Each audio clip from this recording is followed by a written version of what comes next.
Bismillahirrahmanirrahim. Assalamualaikum warahmatullahi wabarakatuh.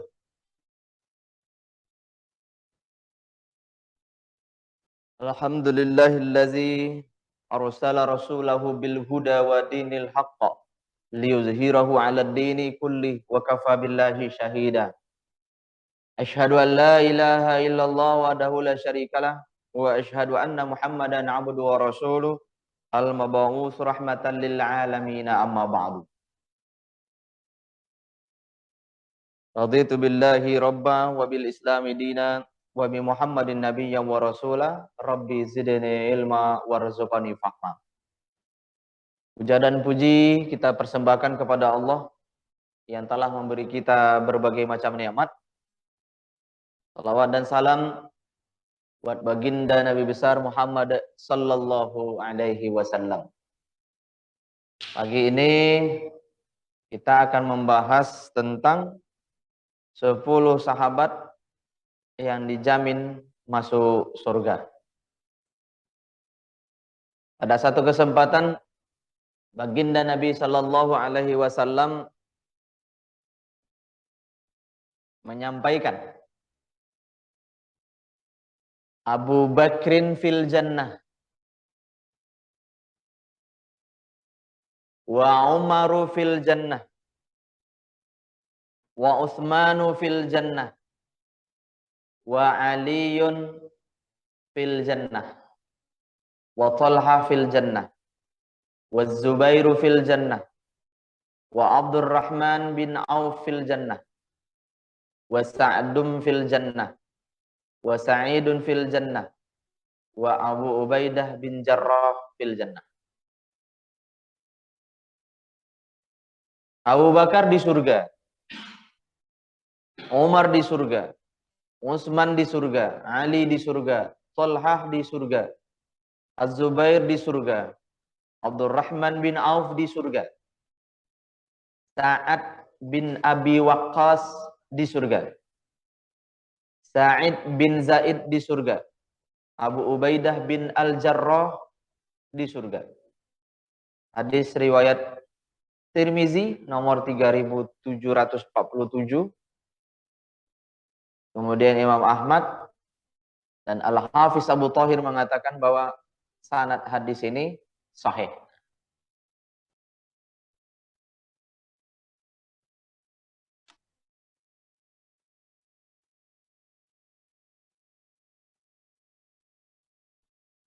Kalau kita buat mappingnya kira-kira seperti Pak.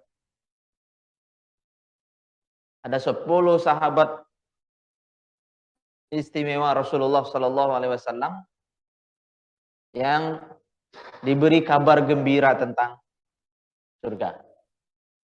Tapi walaupun begitu, sahabat-sahabat tersebut tetap tawadu, tetap rendah hati, membumi bahasanya Pak, tidak melangit.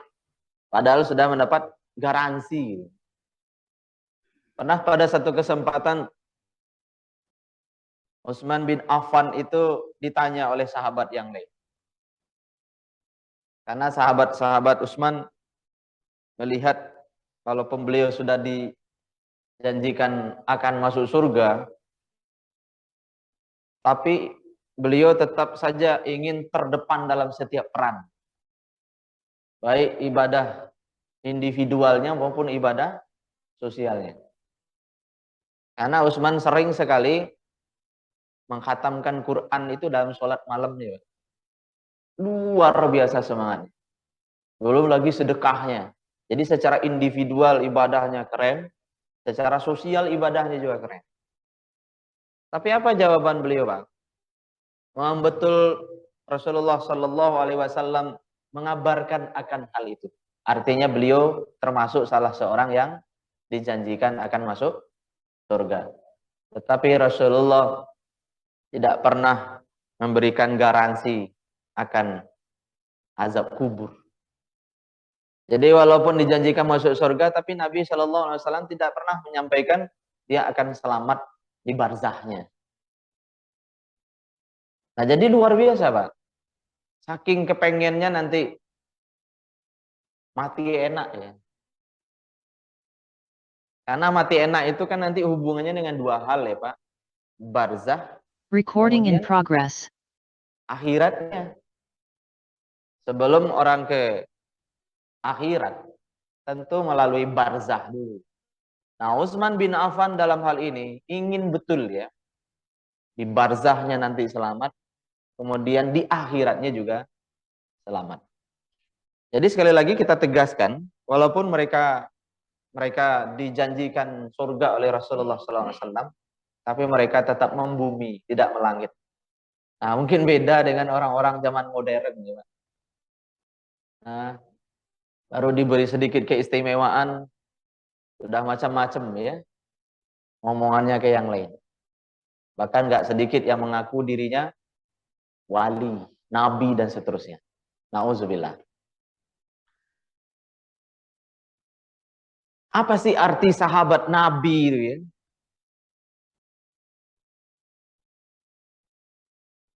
Menurut Abu Bakar Muhammad bin At-Thayyib Al-Baqilani, sahabi berasal dari kata suhbah. Bukan persahabatan yang khusus seperti arti sahabat yang kita kenal secara umum di masyarakat kita ya Pak. Tetapi semua orang yang menemani seseorang, baik sebentar atau lama. Hal ini berlaku bagi orang yang menemani Nabi walaupun sesaat pada siang hari.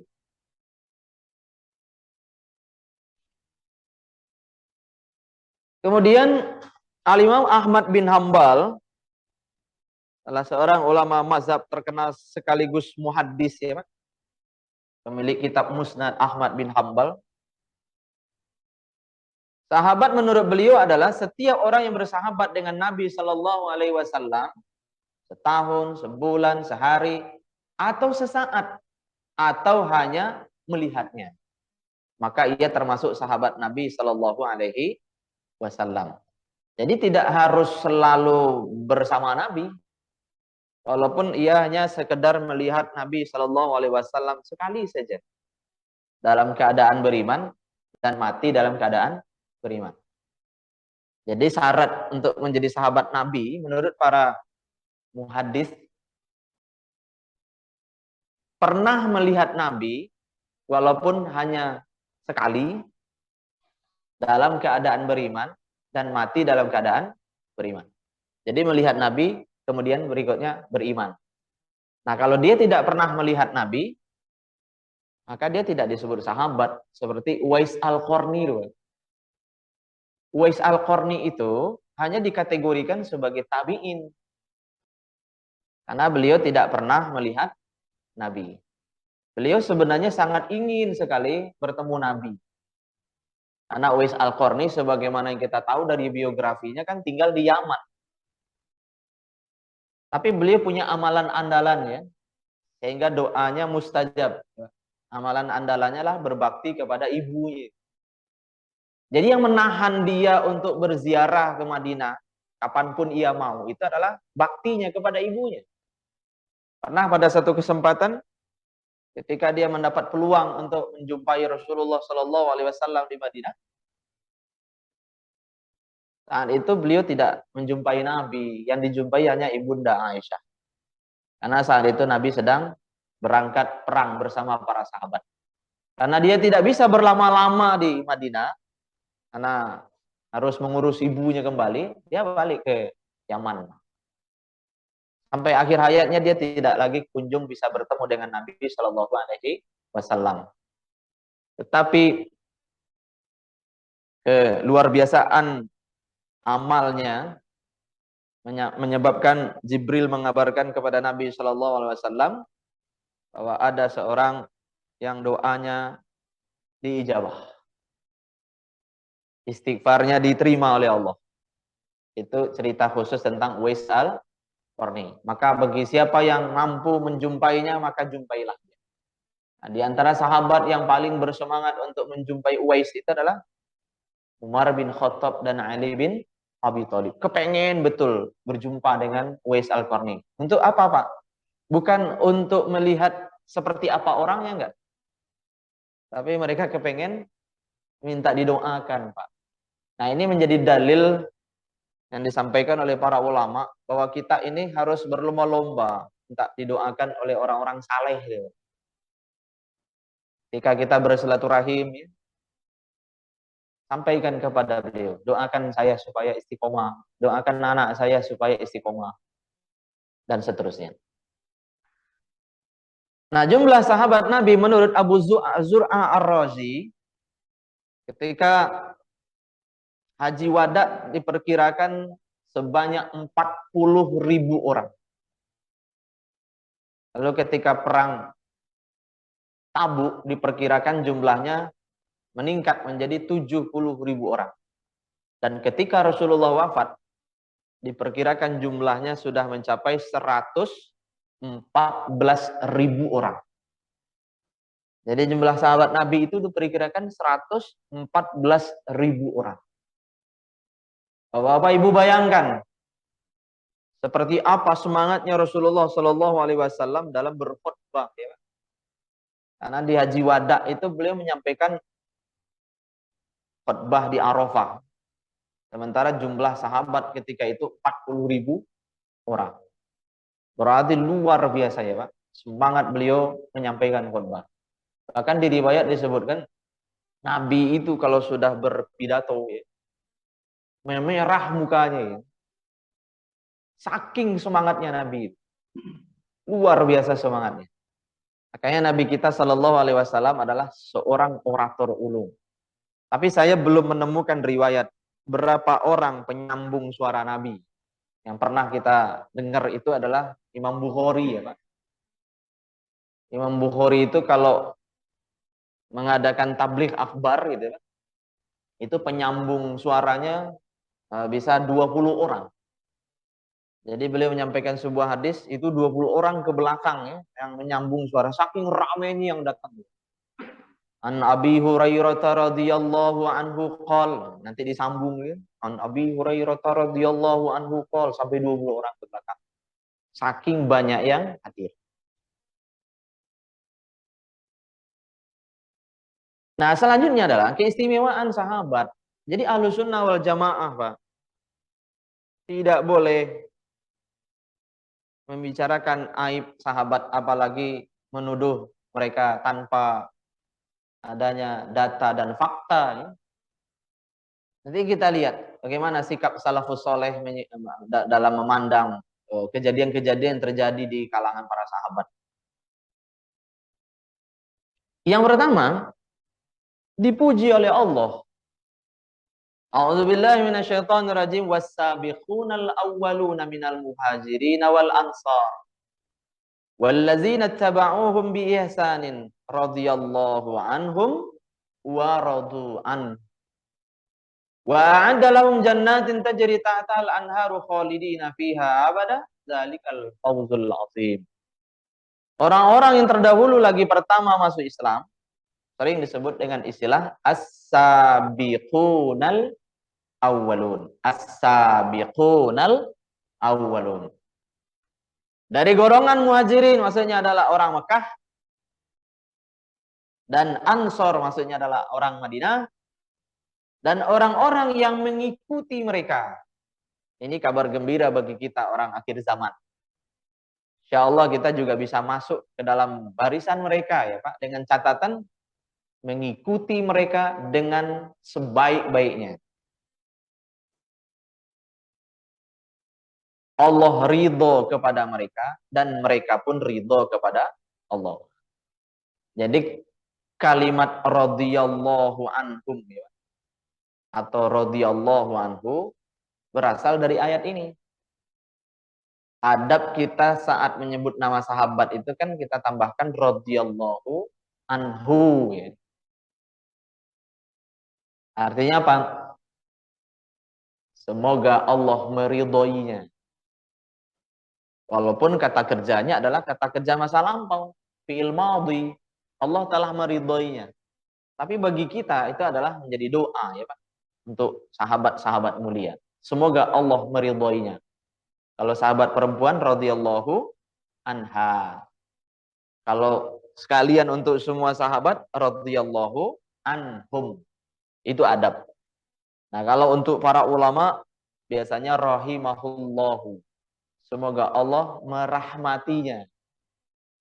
Kalau guru kita, ulama-ulamanya masih hidup, hafizahullah. Semoga Allah senantiasa menjaganya. Ini adab.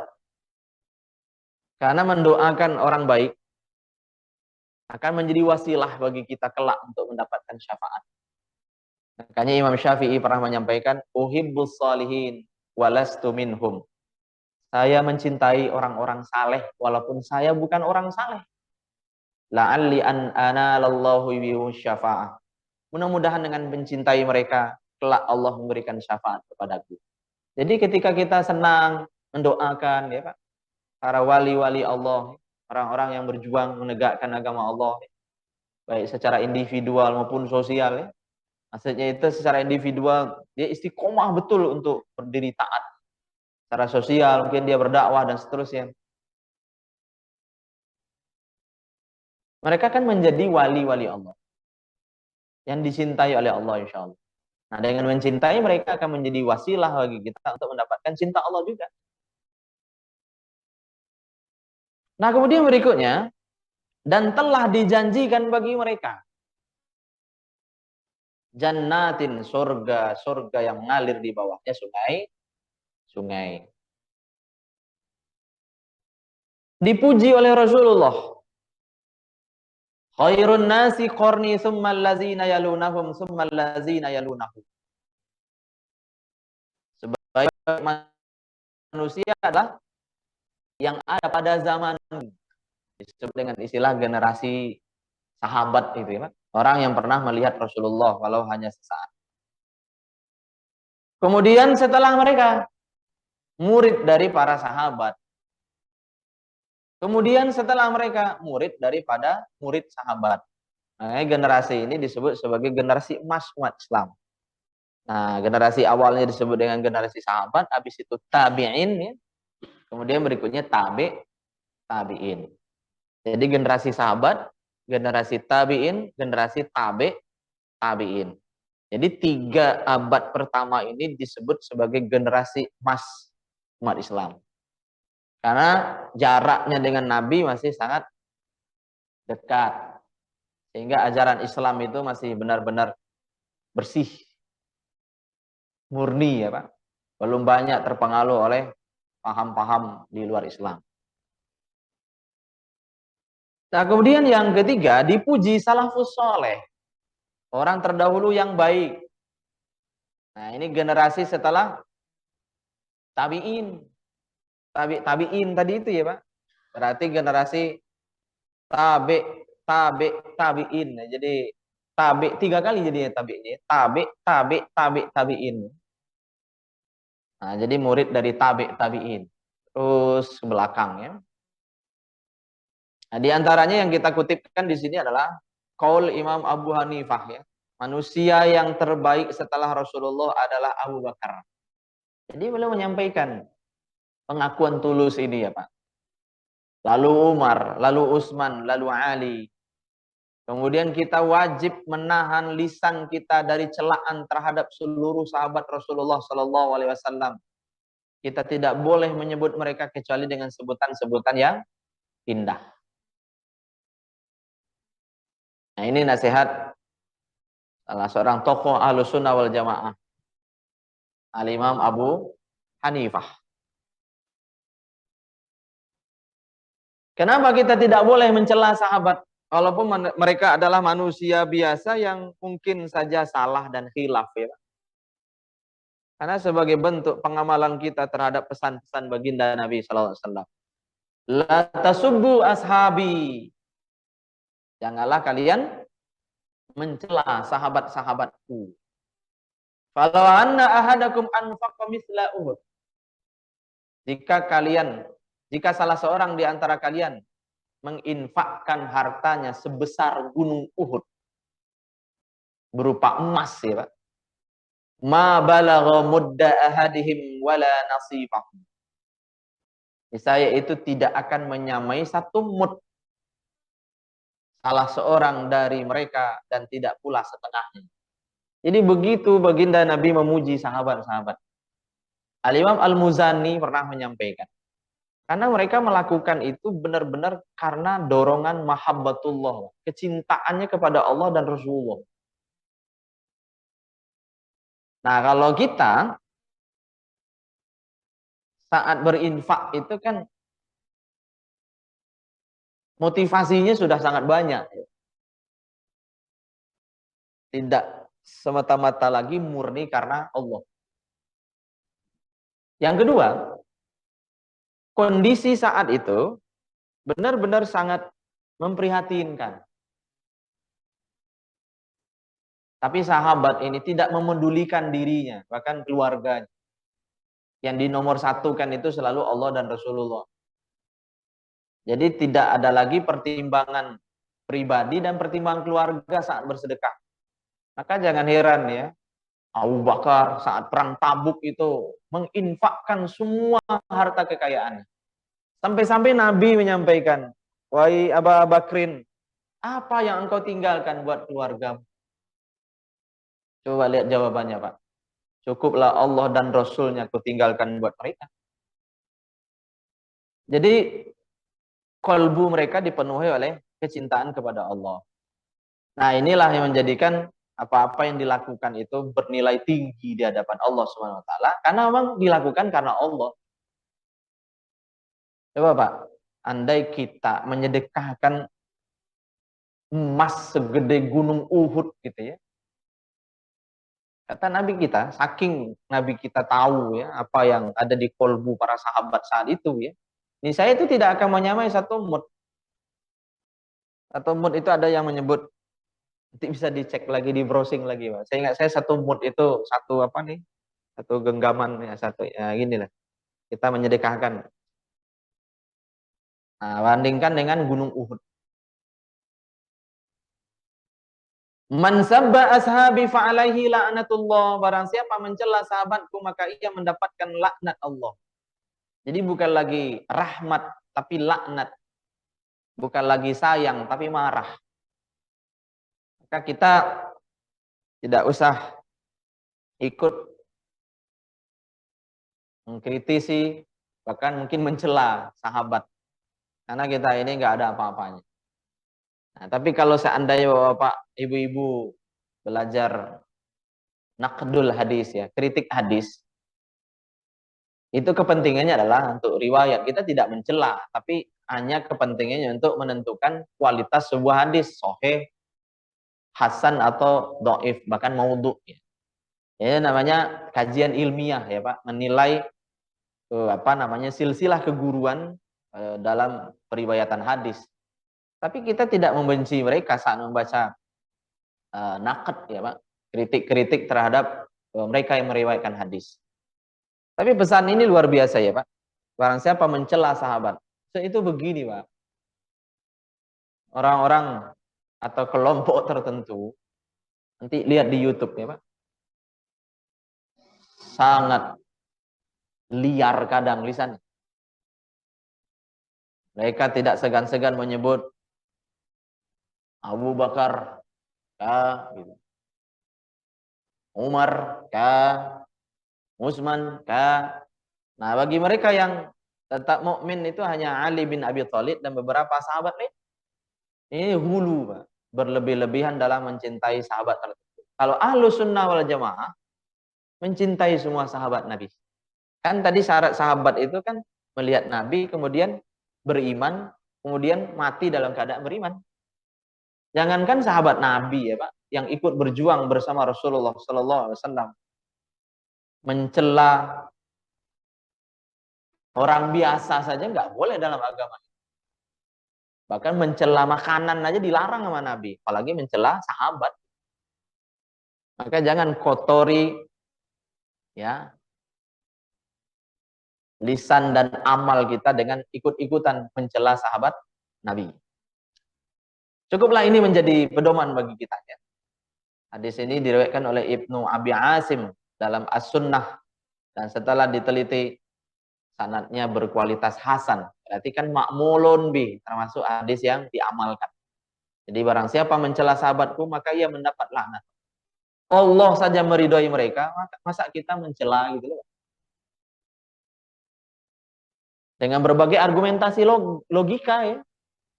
Ya kan pada akhirnya sahabat itu begini-begini. Kan mereka terlibat dalam perang Jamal misalnya seperti itu ya. Memerangi khalifah yang sah yaitu Ali bin Abi Thalib. Jadi mereka-mereka pokoknya argumen-argumen seperti itu. Udahlah, yang terjadi di masa lalu itu, kita maafkan saja ya, Pak. Nggak usahlah kita ikut menanggung beban masa lalu itu. Belajar sejarah itu kan penting ya, Pak. Supaya kita tahu dan mengambil pelajaran-pelajaran berharga dari situ. Tapi sejarah itu kan tidak boleh membebani kita untuk melangkah ke masa depan. Ya. Nah, kalau kita kayak ketarik ke masa lalu gitu ya, lalu sibuk membincangkan masa lalu, kapan mau membincang masa depan? Nah, ujung-ujungnya biasanya orang-orang yang seperti ini deh, ketemu orang, forum-forum seminar ini dia omongin itu masa lalu terus gitu ya. Nah, ketika ngomong masa lalu nanti satu itu tuh ya konflik. Kemudian yang kedua kejayaan, Pak. Membicarakan kejayaan masa lalu terus ya. Nah, tapi agak sedikit ini permisif ketika membicarakan masa kini dan masa depan gitu. Nah, sementara hidup ini kan akan terus melaju ke masa depan. Nah, Imam Malik radhiyallahu anhu rahimahullah. Mereka kaum yang jelek ingin mencela Rasulullah sallallahu alaihi wasallam namun tidak bisa. Target utamanya sebenarnya ingin mencela Rasulullah, tapi nggak ada celah, Pak. Nah, lalu mereka mencela para sahabat. Nah, lalu dengan ungkapan orang jelek tentu memiliki sahabat yang jelek pula. Nah, sasarannya itu adalah Rasulullah Shallallahu Alaihi Wasallam. Saya mengutip di sampingnya itu, innalla'anina la yakununa syufa'a wala syuhada yaumal qiyamah. Sesungguhnya para tukang laknat tidak akan menjadi pemberi syafaat, tidak pula sebagai saksi pada hari kiamat. Maka hati-hati melaknat. Kalau kita tidak suka, sudah cukup bilang tidak suka. Jangan sampai melaknat. Nah, karena nanti orang yang melaknat, orang yang suka melaknat nih, Pak. Ini umum sifatnya, kan hanya sahabat Nabi, ya, umum, melaknat secara umum ya. Nah, tidak bisa nanti jadi orang istimewa sana. Nah, tingkatan sahabat Nabi Shallallahu Alaihi Wasallam menurut Al Imam Hakim An-Naisaburi dalam karyanya Al Mustadrak, sahabat itu ternyata ada tingkatan-tingkatannya. Ini menurut riset ilmiah beliau ya, Pak. Nah, yang pertama itu Khulafaur Rasyidin. Khulafaur Rasyidin itu jamak dari Khalifah Rasyidin ya, Pak. Khalifah itu pemimpin, Rasyidin itu artinya cerdas. Jadi pemimpin yang cerdas. Itu julukan pada 4 orang sahabat Nabi itu ya. Abu Bakar, Umar, Utsman, dan Ali. Kemudian selebihnya dari 10 yang dijanjikan surga ketika masih hidup. Jadi 10 yang dijanjikan surga ketika masih hidup. Ini tingkatan pertama sahabat. Nah, berikutnya menurut beliau para sahabat yang masuk Islam di Mekah sebelum Umar dan mengikuti majelis Darul Arqam. Ini awal-awal betul nih. Kemudian para sahabat yang ikut berhijrah ke negeri Habasyah. Selanjutnya para sahabat kaum Ansor yang ikut serta dalam Bai'at Aqabah pertama. Ini generasi awal Madinah yang masuk Islam. Nah, dari tangan-tangan mereka lah kemudian penduduk Madinah menjadi Muslim ya. Nanti dibantu oleh beberapa dai-dai yang diutus Nabi seperti Mus'ab bin Umair. Selanjutnya para sahabat kaum Ansor yang ikut serta dalam Bai'at Aqabah kedua. Para sahabat kaum Muhajirin yang berhijrah sebelum sampainya Nabi Muhammad di Madinah dari Kuba. Yang ketujuh para sahabat yang ikut serta dalam perang Badar. Kedelapan para sahabat yang berhijrah antara perang Badar dan perjanjian Hudaybiyah.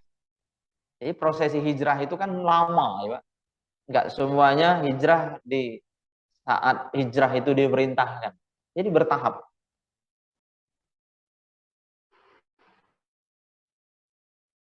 Kemudian yang ke-9 para sahabat yang ikut serta dalam baiat Ridwan pada saat ekspedisi Hudaybiyah. Yang ke-10 para sahabat yang masuk Islam dan berhijrah ke Madinah setelah perjanjian Hudaybiyah. Ke-11 para sahabat yang masuk Islam setelah Fathu Mekah. Nah, ini seperti Abu Sufyan dan seterusnya. Jadi nggak ada pilihan lagi sudah ya Pak. Saat Mekah dikuasai, itu kan banyak orang-orang yang akhirnya masuk Islam. Kemudian yang merasa punya kesalahan besar terhadap kaum muslimin, itu banyak yang lari Pak keluar Mekah. Ada yang ke Yaman gitu ya. Ada yang ke daerah-daerah lainnya juga. Kenapa? Mereka khawatir dieksekusi. Padahal kan tidak ada, Nabi melarang ya terjadinya balas dendam di situ. Makanya di saat sebahagian sahabat mengucapkan al-malhamah, al-malhamah, bayangin tuh ya, ribuan orang ya yang sudah berada di tingkat kepercayaan diri tertinggi gitu ya, dan sudah terlatih mengikuti berbagai macam peperang-peperang besar, meneriakkan kata al-malhamah, al-malhamah, al-malhamah ya. Nah, al-malhamah itu kira-kira artinya balas dendam ya. Atau apa? Habisi ya. Kalau nonton bulu tangkis gitu ya. Habisi. Tapi kan diubah sama Nabi redaksinya. Al-marhamah, al-marhamah, al-marhamah. Lamnya diubah jadi ro ya, Pak. Nah, al-marhamah itu artinya kasih sayang. Jadi nggak ada balas dendam, kasih sayang, kasih sayang, kasih sayang, kasih sayang. Nah, makanya ketika itu untuk mengenang, mengabadikan ya peristiwa hebat itu, turunlah surat wa ra'aitan nasa yadkhuluna fi dinillahi afwaja. Dan pada saat itu kamu melihat ya mereka masuk Islam dengan berbondong-bondong gitu. Nah, itu disebut dengan Fathu Mekah. Fathu itu secara bahasa artinya pembukaan ya. Tapi juga bisa bermakna kemenangan. Nah, tapi kalau dalam bahasa sejarah disebutnya penaklukan. Jadi Fathu Mekah itu penaklukan kota Mekah. Jadi penaklukan kota Mekah secara damai gitu. Tidak dengan perang, tidak dengan menumpahkan darah. Nah, para sahabat yang masuk Islam setelah Fathu Mekah ya. Nah, setelah itu semakin banyak orang berbondong-bondong masuk Islam. Nah, makanya banyak yang juga kepengen pindah ke Madinah kan, Pak. Nah, karena ingin bersama di Madinah dengan Rasulullah. Tapi kan dilarang sama Nabi ya. La hijrata ba'dal fathi. Tidak ada lagi hijrah setelah Fathu Mekah. Nah, kemudian selanjutnya para sahabat anak-anak yang melihat Nabi Muhammad SAW di waktu atau tempat apapun setelah Fathu Mekah. Karena setelah Fathu Mekah ini hanya berselang lebih kurang 2 tahunan kan Pak ya. Nabi kita meninggal dunia. Nah, maka menurut Al-Imam Hakim dalam Al-Mustadraknya itu, level terakhir dari sahabat itu adalah sahabat anak-anak ini. Jadi saat Fathu Mekah itu mereka itu masih si anak-anak. Nah, berikutnya kita ingin melihat biografi singkat 10 sahabat yang dijamin masuk surga ya Pak. Kalau mau tahu kisah kisah lebih detailnya, saya nanti dibeli buku biografi 60 sahabat Rasulullah karya Khalid Muhammad Khalid. Jadi ada 60 sahabat yang dianggap oleh Khalid Muhammad Khalid dalam risetnya jadi sahabat-sahabat utama. Tapi tanpa mencantumkan Abu Bakar, Umar, Utsman dan Ali karena dianggap umat udah tahu itu. Jadi yang dicantumkan selain itu.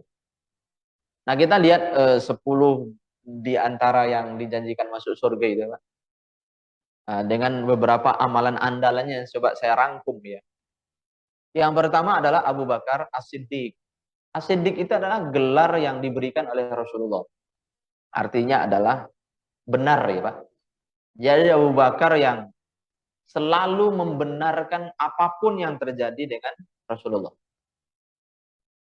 Menurut riwayat gelar ini didapat oleh Abu Bakar setelah peristiwa Isra Mi'raj.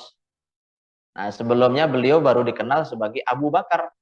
Abu Bakar ini juga nama yang diberikan Nabi, Pak. Nama hijrahnya lah. Setelah menjadi Muslim, diganti namanya oleh Nabi dengan Abu Bakar. Abu itu bapak, Bakar itu bukroh. Artinya berpagi-pagi. Jadi bapak yang berpagi-pagi masuk Islam.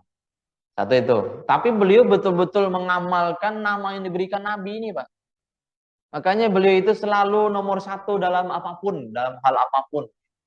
Karena dia ingin mengamalkan namanya. Makanya nggak mau apa namanya, nggak mau masbuker ya, tapi Facebooker ya, Facebooker, masbuk ya. Jadi selalu kepengen duluan.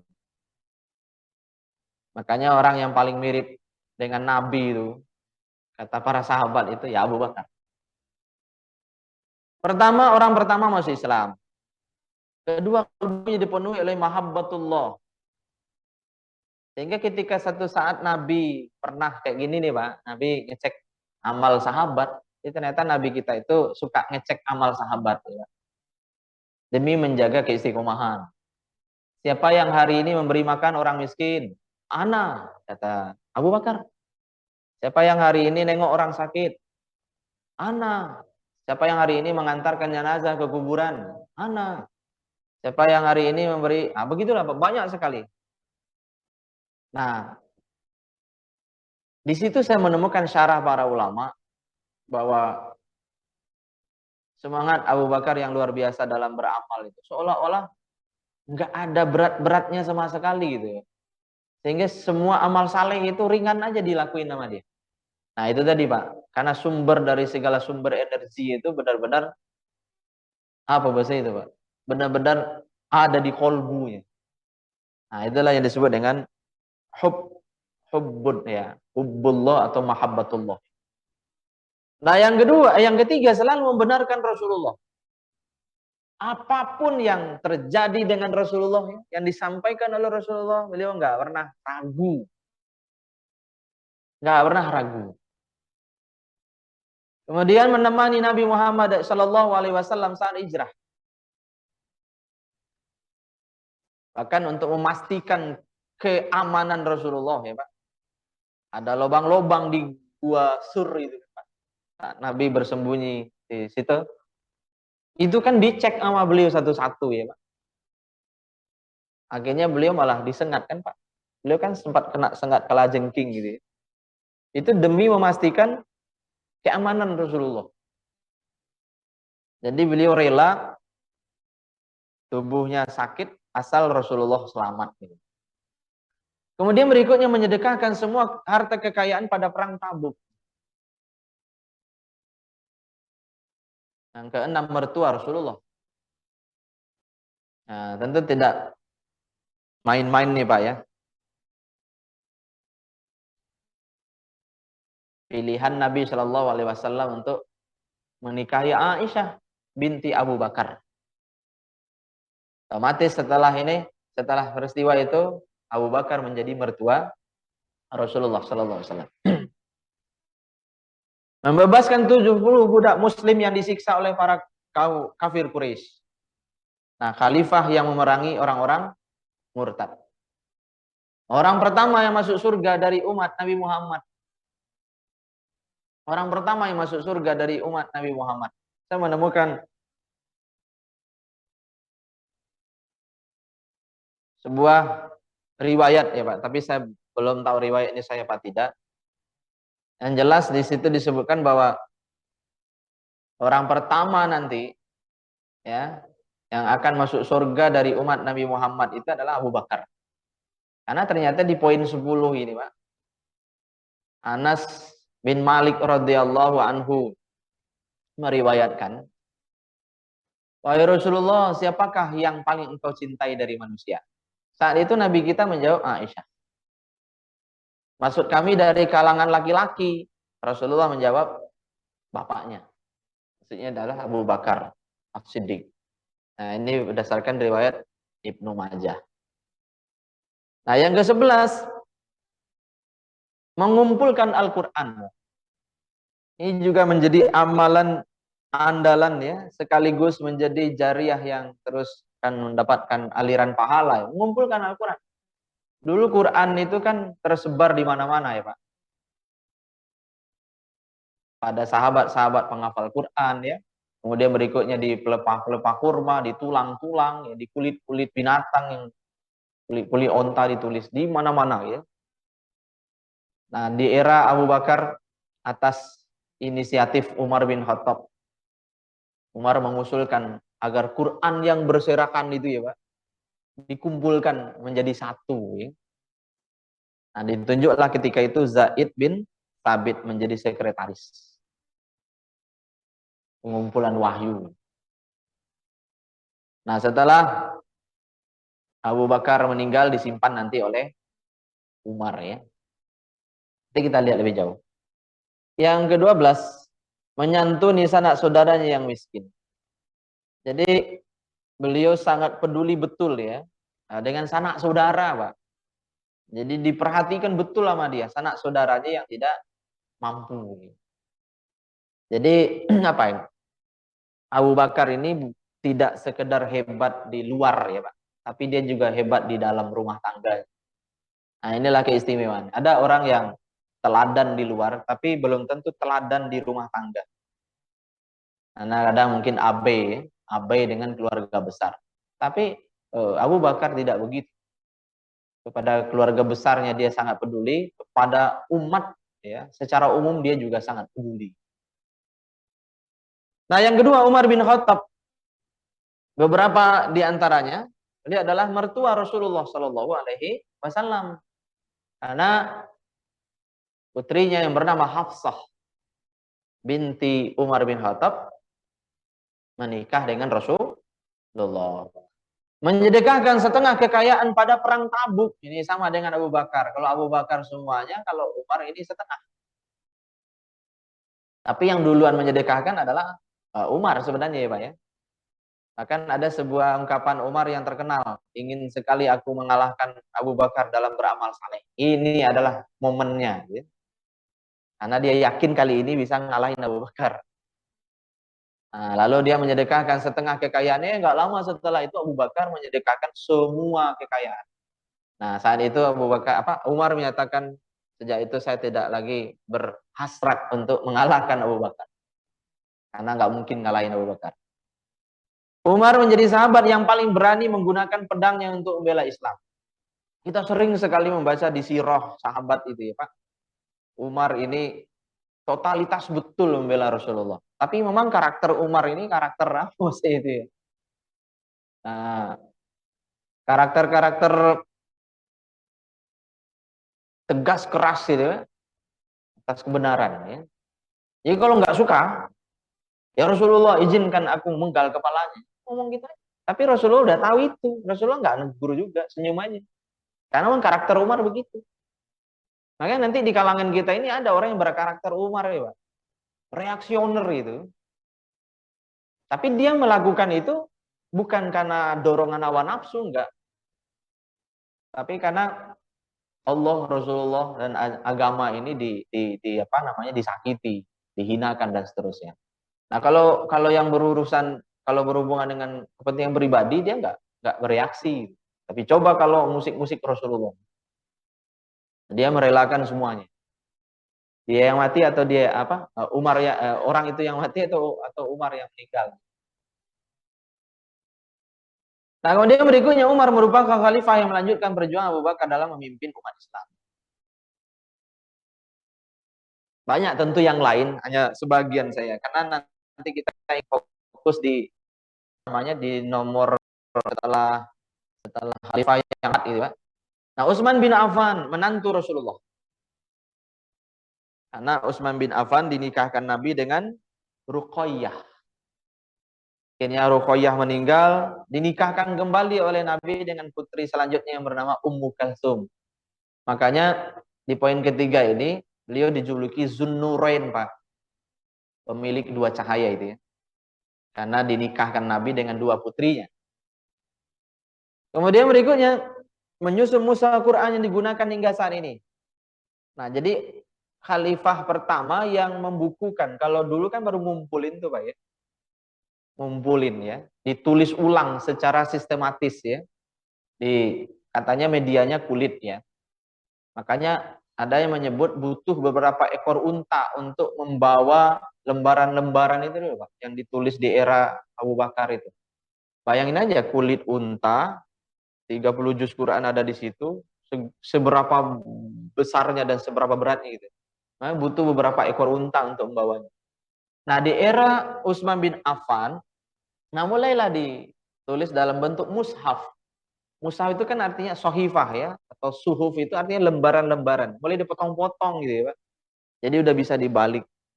Tapi masih karena media yang dipakai itu juga kulit kan sangat tebal sekali. Tapi udah bisa dibalik gitu Pak. Nah, itu ada 5 mushaf utama, sisanya dimusnahkan. Supaya yang menjadi acuan itu hanya itu saja. Dikirimlah ke beberapa negeri muslim ya. Satu ditinggalkan di Madinah, itu disimpan oleh Utsman, dan Utsman akhirnya meninggal saat membaca mushaf itu ya Pak. Nah, karena dibunuh oleh musuh politiknya ketika itu. Selanjutnya ya Utsman ini terkenal sekali sebagai sahabat yang eh, dermawan selain eh, sahabat-sahabat lain ya. Nanti kita lihat beberapa sahabat dermawan di bagian berikutnya. Nah, saya menemukan konversinya ya. Konversi yang dicoba ditulis oleh orang, pernah pada satu kesempatan menyumbang senilai 2,4 triliun kalau dikonversi ke sekarang ya, pada perang Tabuk ya. Karena saat itu kaum muslimin yang berangkat perang itu jumlahnya lebih kurang 30.000 pasukan ya, untuk menghadapi lebih kurang 200.000 pasukan Romawi. Nah, maka tentu dibutuhkan pembiayaan yang sangat besar sekali. Nah, tadi kita udah sebut ya, Abu Bakar nyumbangin semua kekayaannya. Utsman nyumbang apa? Umar nyumbangin setengah. Nah, Utsman kalau dikonversi itu nyumbang ketika itu sekitar 2,4 T itu kan. Nah, akhirnya perang Tabuk ini dimenangkan oleh kaum muslimin. Bayangkan Pak, 30.000 menghadapi 200.000. Karena saya baca di biografinya Khalid bin Walid, Abu Bakar, kemudian Khalid dan beberapa jenderal-jenderal lainnya gitu. Jadi sebelum sebelum terjadi perang itu perang psikologi dulu ya Pak. Kan bahasa itu begini ya Pak. Aslim taslam. Masuk Islamlah maka kalian akan selamat. Nggak akan terjadi perang besar. Kalau kalian tidak mau masuk Islam, menyerahlah secara baik-baik, bayar upeti untuk menjamin keamanan kalian. Bayar apa? Bayar pajak gitu ya. Tapi kalau seandainya kalian tetap memprovokasi orang untuk terus memerangi Madinah, kami akan kirimkan kepada kalian pasukan yang mencintai kematian sebagaimana kalian mencintai kehidupan. Nah, dalam bahasa lainnya, kami akan kirimkan kepada kalian pasukan yang mencintai kematian sebagaimana kalian mencintai Homer gitu. Nah, itu ketika jenderal-jenderal perang musuh membaca surat itu katanya banyak yang pada akhirnya nggak mau ambil risiko, Pak.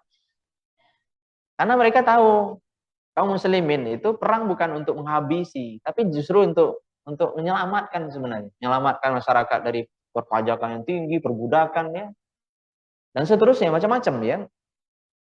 Jadi nggak serta-merta ingin menghabisi pasukan, habis itu dibakar kotanya, enggak.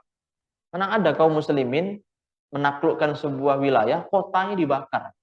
Beda sama imperium lain ya, Pak. Kadang kotanya dihancurin total ya. Nah, perempuan-perempuannya diperkosa. Nggak ada di dalam sejarah itu penaklukan Islam itu perempuan-perempuan, anak-anak gadis itu diperkosa itu enggak. Justru mereka diselamatkan ya, dengan beradab. Nah, selanjutnya Ali bin Abi Thalib mendapat gelar karramallahu wajhah. Karramallahu wajhah yang berarti semoga Allah selalu memuliakan wajahnya. Karena dari kecil, dari anak-anak, beliau tidak pernah menyembah berhala. Karena anak-anak yang pertama kali, orang yang pertama kali masuk Islam dari kalangan anak-anak itu adalah Ali bin Abi Thalib. Beliau adalah menantu Rasulullah karena menikahi Fatimah binti Rasulullah. Coba Bapak, Ibu lihat ya, 4 sahabat ini itu punya hubungan kekeluargaan yang dekat sekali dengan Nabi ya. 2 mertuanya, 2 lagi menantunya. Makanya lahir batin Nabi begitu dekat dengan mereka. Kayaknya ada bahasa di mana ada Rasulullah, di situ ada 4 sahabat. Pokoknya orang kalau menyebut Rasulullah, 4 ini biasanya nggak ketinggalan. Karena memang dekat sekali, Pak. Nah, kita mulai masuk poin yang kelima nih. Tolha bin Ubaidillah. Totalitas. Saat perang Uhud, ia bahkan rela kehilangan jari-jarinya saat melindungi Rasulullah dari serangan kaum kafir Quraisy. Dia merelakan, ya Pak, kena tebas asal Rasulullah selamat. Nggak kena sama tebasan pedang musuh. Nah, Rasulullah memberi julukan 3 julukan kepada Tolha, yakni si baik hati, si pemurah, dan si dermawan. Karena amalan andalannya adalah 3 ini, Pak. Jadi beliau itu sangat-sangat dermawan sekali. Nah, Zubair bin Al-Awwam termasuk ke dalam golongan as-sabiqun al-awwalun. Zubair dikenal selalu setia melindungi Rasulullah dari bahaya yang mengancam. Rasulullah Shallallahu Alaihi Wasallam menyebut Zubair dengan hawari yang berarti penolong Nabi. Jadi ini pas pampresnya Nabi Shallallahu Alaihi Wasallam. Ya, sampai beliau memang piawai bela diri ya Pak. Nah, bertubuh tegap ya. Sampai-sampai dijuluki hawari.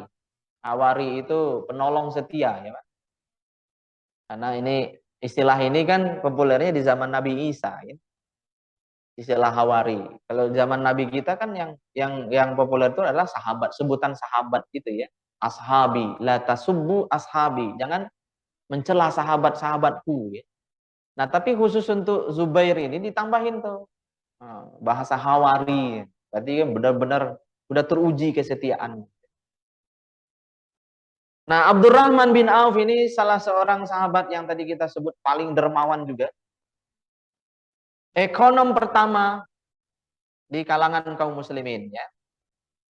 Jadi selain dia apa Pak piawai berbisnis, beliau juga konseptor bidang ekonomi lah kira-kira begitu. Saat pasar dimonopoli oleh orang Yahudi. Ya. Mungkin Bapak pernah ingat ceritanya saat sampai di Madinah, beliau itu justru minta kepada warga Madinah, tunjukkan saja, kan mau dikasihani, mau dibantu, mau disantuni dan seterusnya. Tunjukkan saja kepadaku di mana pasar kalian. Gitu. Ya. Jadi dia nggak mau menerima santunan itu. Dia mulai berbisnis sampai pada akhirnya dia menjadi orang yang terkaya di Madinah. Nah, karena memang beliau berkahi semua hal yang diperdagangkan oleh Abdurrahman bin Auf. Sebuah kisah menarik itu, kisah kurma busuk nanti bisa dibaca detailnya di internet. Jadi kan Nabi pada satu kesempatan menyampaikan bahwa sahabat-sahabat yang miskin itu hisapnya gampang, Pak. Sementara sahabat-sahabat kaya itu hisapnya lebih lama. Bukan berarti sulit, enggak. Lebih lama dibandingkan sahabat-sahabat yang miskin. Karena orang kaya harus bertanggung jawab. Kan hartanya dari mana dan untuk apa. Pasca itu dia terinspirasi betul ya. Meninggal dalam keadaan miskin. Artinya hartanya udah dihabisin semua untuk kaum muslimin gitu. Nah, salah satu ide yang difikirkan itu adalah yang kemudian dilakukan, dia ingin menyenangkan hati orang-orang miskin Madinah dengan cara membeli kurma-kurma busuk. Nah, kurma-kurma busuk itu kan tidak dipungut oleh pemilik kebun. Siapa yang mungut? Ya pasti orang-orang yang nggak mampu kan Pak. Nah, akhirnya dibelilah tuh Pak dengan harga tinggi gitu ya. Nah, orang-orang miskin akhirnya berlomba-lomba lah nyari kurma busuk kan. Jual ke Abdurrahman bin Auf. Setelah terkumpul sekian banyak kurma busuk ini Pak, di Yaman terjadi sebuah wabah. Kata tabib-tabib di Yaman, ya, obatnya itu katanya kurma busuk. Nah, jadi kalau sekarang vaksin ya, bahan vaksin itu adalah kurma busuk. Nah, Persediaan di Yaman sudah habis. Nah, lalu kemudian mereka bersepakat mencari ke luar negeri. Nah, penghasil kurma terbanyak saat itu adalah Madinah. Lalu pergilah ke Madinah. Nah, ketika utusan sampai ke Madinah, tentu mereka juga sulit untuk menemukan kurma-kurma busuk karena kurma busuknya kan sudah dipungutin. Nah, lalu dijual ke Abdurrahman bin Auf. Dari mereka dapat informasi pengepul kurma busuk itu adalah Abdurrahman bin Auf gitu ya. Nah, akhirnya mereka datang ke Abdurrahman bin Auf untuk membeli kurma-kurma itu. Abdurrahman bin Auf nggak mau jual, Pak. Nggak mau jual dia. Ditawar dengan harga 2 kali lipat, 3 kali lipat, sampai kalau nggak salah 100 kali lipat. Ujung-ujungnya karena memang dirayu dengan alasan ingin menyelamatkan hidup orang banyak juga, ini dijual. Pasca itu Abdurrahman bin Auf kembali menjadi orang terkaya. Jadi setiap apapun yang dia perdagangkan itu diberkahi oleh Allah. Jadi ada orang yang begitu ya, Pak. Nah, luar biasa. Nah, beliau pernah menyumbang barang-barang keperluan yang dibawa 700 ekor unta bagi penduduk Madinah. Waktu perang Tabuk, ini perang Tabuk lagi, Pak, sumbang 200 tahil emas atau 7.600 gram. Ini saya cek di internet, 200 tahil emas itu lebih kurang 7.600 gram. 500 ekor kuda perang dan 1.500 ekor unta tunggangan. Tapi hebatnya lagi apa, Pak? Walaupun udah nyumbang semua rupa, Pak, ternyata beliau nggak berdiam diri. Beliau juga orang pertama yang sampai duluan di Tabuk, coba. Jadi saking kepengennya mendapat sanjungan dari Allah dan Rasulullah itu. Ini kadang mentang udah nyumbang nggak mau ikut lagi terlibat kegiatan. Nah, udah nyumbang ceritanya nih. Abdurrahman bin Auf tidak begitu, Pak. Dia kepengen nyumbang paling banyak, kemudian berikutnya juga kepengen duluan sampai di Tabuk. Gimana Rasulullah nggak sayang sama sahabat seperti ini. Coba lihat, Pak, nyumbangnya. Nah, kita kadang ya baru nyumbang sekian tuh rasa bangganya udah luar. Coba lihat sahabat ya, 7.600 gram, 500 ekor kuda ya. Nah, kadang orang baru kurban aja udah beda rasanya. Jadi nggak ada apa-apa. Makanya wajar kalau Rasulullah menyampaikan seperti tadi itu. Andai kalian menyedekahkan emas segede gunung Uhud ya. Nah, habis ini apakah dia udah berhenti nyumbang? Atau sebelum ini dia nggak nyumbang gitu? Enggak. Jadi di setiap saat nyumbangnya nggak nanggung-nanggung gitu. Nah, kemudian berikutnya, pernah pada satu kesempatan menyedekahkan 400 dinar kepada setiap bekas tentara perang Badar yang masih hidup sebanyak 100 orang. Jadi beliau menyantuni veteran perang Uhud ya, Pak. Nah, nggak nanggung-nanggung juga. Kemudian pada satu kesempatan menjual tanahnya seharga 40.000 dinar, kemudian uang itu dibagi-bagikan kepada semua keluarganya dari Bani Zahra untuk para istri Nabi dan untuk fakir miskin. Nah, ini yang saya sebut tadi konsep ya, Pak. Jadi bisnis bukan hanya sekedar bisnis ya. Apa, Pak? CSR, CSR ya. Udah ada saja itu ya. Nah, dialah yang mengawali veteran perang Badar disantuni, kemudian istri-istri Nabi ya, Pak, sepeninggal Rasulullah itu beliau yang berinisiatif untuk menyantuni. Sa'ad bin Abi Waqqas, sedikit lagi. Kolbunya dipenuhi oleh mahabbatullah. Ketika ibunya mogok makan karena keislamannya, saat berkata, andai ibu punya 100 nyawa lalu keluar satu persatu, niscaya aku tetap sebagai muslim. Coba, Pak. Tapi untuk menguatkan godaan-godaan seperti ini diturunkan Allah surat Luqman ya, Pak. Wasahibahuma fid dunya ma'rufa. Jadi walaupun ibunya tetap mempengaruhi dia supaya kembali kepada kesyirikan, masuk ke agama nenek moyang gitu ya. Tapi Allah pesan bergaullah dengan mereka berdua dengan pergaulan yang baik. Jadi bersahabatlah dengan orang tuamu. Walaupun orang tuamu itu ngajak kamu kafir. Berarti kan nggak ada istilah musuhi orang tua. Nah, apalagi kalau orang tua kita hanya sekedar marah ke kita ya, Pak. Sedangkan ngajak kepada kesyirikan aja, kita tetap disuruh oleh Allah bersahabat dengan orang tua. Jadi ayahku, sahabatku ya. Islam mengajarinnya begitu. ibuku, sahabatku. Karena jasa ayah ibu itu nggak bisa dibalas ya Pak. Nah, kemudian berikutnya, Sa'ad adalah pemanah pertama yang melepaskan anak panah demi membela Islam dan orang pertama yang terkena panah. 3, kesatria berkuda Arab dengan 2 senjata andalan, panah dan doa. Pernah satu kesempatan mendoakan penghina Ali. Gimana ceritanya? Jadi Ali ini dihina sedemikian rupa, kayak sekarang lah Pak, masalah politik, dihina sedemikian rupa. Sahabat Sa'ad bin Abi Waqqas ini kesal dengan itu. Lalu kemudian menyampaikan begini, jangan engkau hina, tapi tetap aja dihina gitu.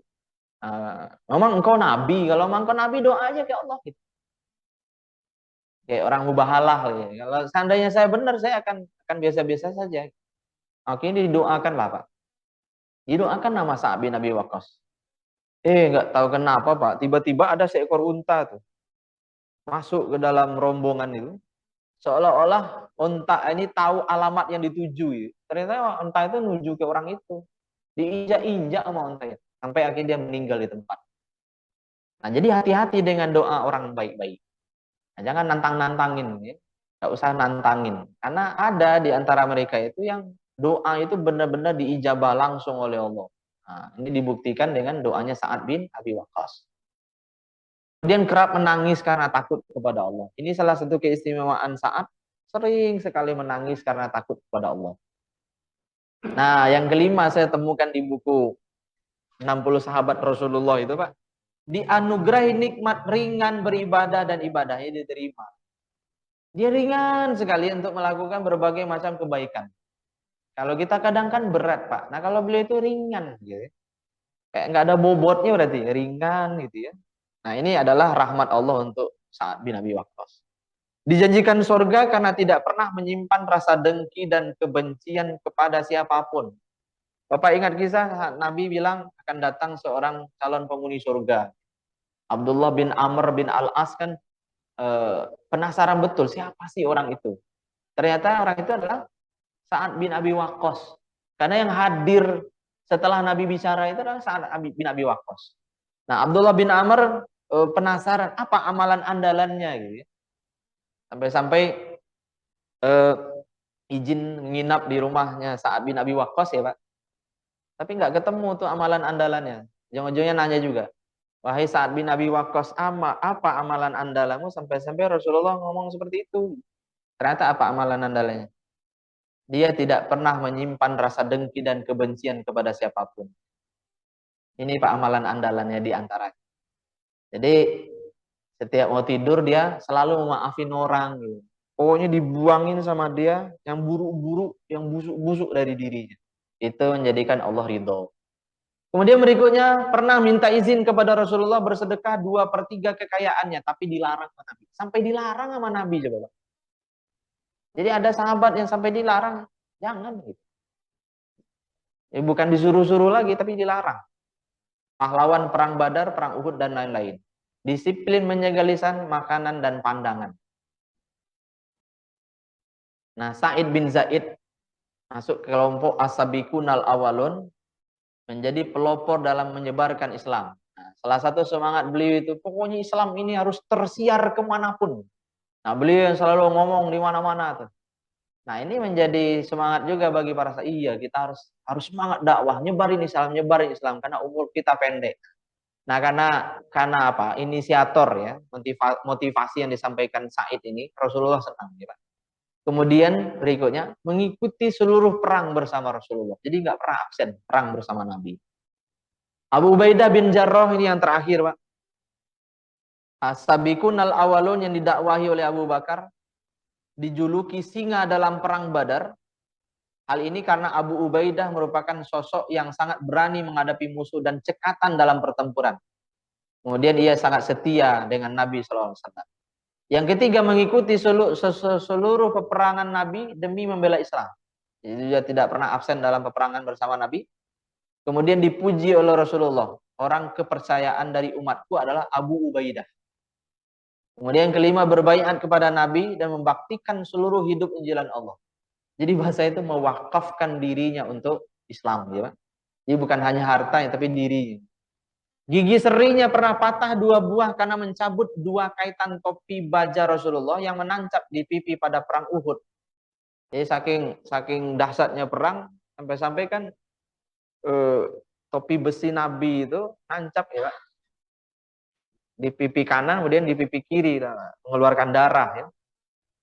Nah itu yang mencabut, yang menancap itu adalah eh, Abu Ubaidah ya, bin Al-Jarrah ini. Nah saat beliau mencabut dengan giginya di bagian kanan, copot tuh gigi serinya 1 ya Pak.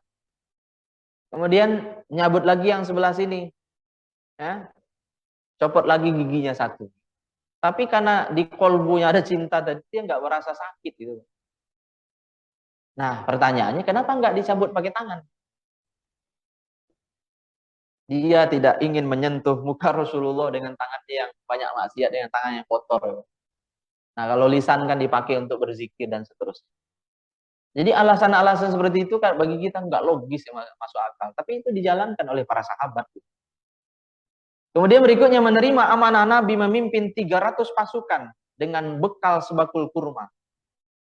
Saya temukan di halaman 298 sampai pada akhirnya Pak, sehari cuma 1 kurma untuk bertahan hidup gitu. Tapi mereka nggak ngeluh. Ini Kopassusnya Rasulullah. Yang kedelapan, menjadi duta dakwah ke Najran di Yaman. Padahal Umar sangat berharap ia yang diutus. Umar kepengen betul. Tapi Rasulullah justru milih Abu Ubaidah bin Al-Jarrah. Saya baca di kisahnya itu. Sampai-sampai Umar itu nongol-nongolin badannya tuh Pak. Supaya dia yang dipilih. Tapi tetap nggak dipilih. Nah yang ke-9. Ditunjuk Umar menggantikan Jenderal Khalid bin Walid. Surat baru diserahkan setelah perang usai. Dalam dialognya dengan Khalid. Khalid kan sampai bilang begini, wahai Abu Ubaidah, kenapa surat penggantianku itu tidak engkau serahkan saja saat engkau menerima surat itu pertama kali? Lalu dijawab oleh Abu Ubaidah bin Jarrah, aku tidak ingin mematahkan semangatmu atau tombakmu di tengah jalan.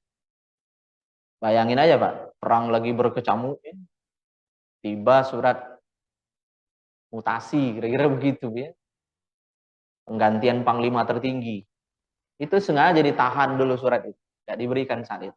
Nah, karena tidak ada sama sekali ambisi pribadi. Nah, Khalid sebagai jenderal perang yang dijuluki Saifullah, pedang Allah, karena katanya kan tidak ada nih barang agak seinci dari anggota badan ini yang tidak terkena senjata musuh ya. Tetapi kematian tetap saja katanya menjemputku di atas tempat tidur. Jadi dia tidak meninggal syahid di medan perang, padahal itu betul yang dicari sama dia, Pak. Nah, dari sini kemudian banyak sekali quote-quote istimewa terkait Jenderal Khalid ini ya, bahwa keberanian itu tidak mempercepat kematian. Jadi sehebat dan seberani apapun seorang, ya, bahkan seperti Khalid bin Walid, kalau memang takdir kematian tidak datang di situ ya tidak juga. Makanya beliau itu salah satu yang disesalin betul sama dia, kenapa dia tidak syahid? Karena orang yang mati syahid itu kan diampuni semua dosanya dan dimuliakan nanti di akhirat sebagai pahlawan. Ya. Nah begitu juga Abu Ubaidah bin Jarrah tadi Pak. Karena bukan karena ambisi pribadi ya Pak. Tidak dikasihin sama dia. Padahal perang itu kan sudah hampir dimenangkan oleh kaum muslimin. Coba kalau saat itu Pak, ambisi pribadi yang nongol ya kan. Pasti dia yang ingin jadi pahlawan dan dapat nama kan. Tapi enggak. Yang dapat nama tetap Jenderal Khalid bin Walid. Dia tidak mau mengambil kemuliaan yang sesaat lagi itu akan diperoleh. Tapi alasannya bukan itu. Tombak apa namanya? Saya tidak ingin mematahkan semangat. Dan orang-orang sudah terbiasa dipimpin oleh Jenderal Khalid. Belum terbiasa, seterbiasa Khalid ya. Nah, dipimpin oleh Abu Ubaidah bin Al-Jarrah.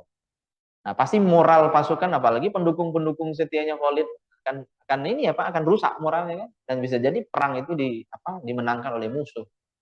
Ya inilah beberapa keteladanan ya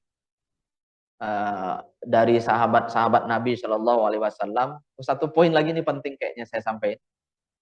Abu Ubaidah bin Al-Jarrah itu pada akhirnya menjadi panglima terbesar di Syam. Jadi panglima utama kaum muslimin di timur itu, Syam ini kan wilayah yang sangat luas ya, mulai dari Palestina ketika itu ya. Terus sekarang itu ya, kalau kita lihat kawasan itu ada Irak, ada Iran, ada Yordania, ada Suriah, ada Palestina, ya kawasan situ kan Pak. Nah, panglima terbesar itu siapa? Abu Ubaidah bin Al-Jarrah. Tapi saat Umar berkunjung ke rumahnya coba Pak, di Syam, Umar kaget. Karena Umar hanya mendapati di rumahnya itu apa Pak? Pedang, tameng, kemudian kuda. Sambil tersenyum Umar bertanya, tidakkah engkau mengambil bagianmu seperti yang lain? Abu Ubaidah menjawab, ini semua telah membuatku bahagia. Jadi dengan pedang, tameng, dan kuda itu sudah membuatnya bahagia. Hidup ini kan cari bahagia, bukan cari kaya, bukan cari popularitas.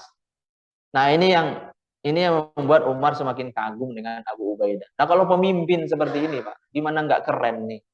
Ya, nggak ada ambisi pribadi. Coba Pak, panglima tertinggi, terbesar, yang bisa saja memiliki kekayaan apapun yang dia mau, ya kan?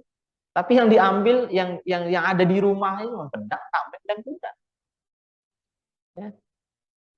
Itu saja barangkali Bapak, mudah-mudahan sedikit banyaknya menjadi teladan bagi kita tentang sikap-sikap istimewa, mulia yang diperankan oleh 10 sahabat yang dijamin masuk surga oleh Rasulullah melalui hadis yang kita sampaikan tadi. Tabiru ya ulil absar, subhanakallahumma wa bihamdika asyhadu an la ilaha illa anta astaghfiruka wa atubu ilaik. Assalamualaikum warahmatullahi wabarakatuh. Recording stopped.